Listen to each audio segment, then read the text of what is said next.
بسم اللہ الرحمن الرحیم۔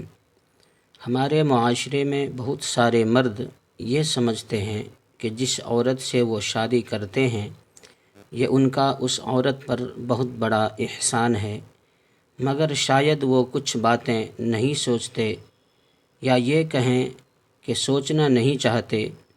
شادی کے بعد عورت اپنا نام تبدیل کرتی ہے، گھر تبدیل کرتی ہے، اپنا گھر رشتے سب کو چھوڑ کر آپ کے ساتھ رہتی ہے، پھر آپ کے گھر کو اپنا بناتی ہے، 9 مہینے تک اولاد کو اپنے پیٹ میں پالتی ہے، اس 9 مہینے کی تکلیف اٹھاتی ہے، جسمانی طور پر بدصورت ہو جاتی ہے، بچے کی پیدائش کی تکلیف اٹھاتی ہے، اور یہ سب تکلیفیں اٹھانے کے بعد بھی بچے کو آپ کا نام ملتا ہے۔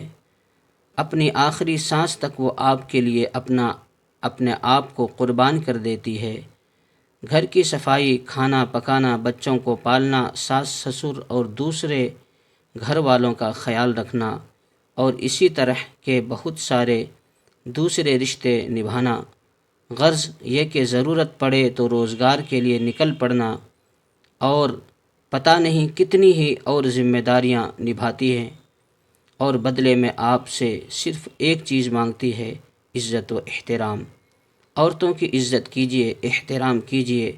آج کی بچی کل کی ماں بنتی ہے، تو عزت و احترام صرف ماں کا ہی نہیں، ہر عورت کا کیجیے، کیونکہ عورت کی زندگی اتنی آسان نہیں جتنی نظر آتی ہے۔ محترم سامعین، اس طرح کی باتیں اگر آپ کو اچھی لگتی ہوں تو اس چینل کو ضرور سبسکرائب کریں، شیئر کریں۔ اللہ تعالیٰ آپ لوگوں کو جزائے خیر عطا فرمائے، آمین یا رب العالمین۔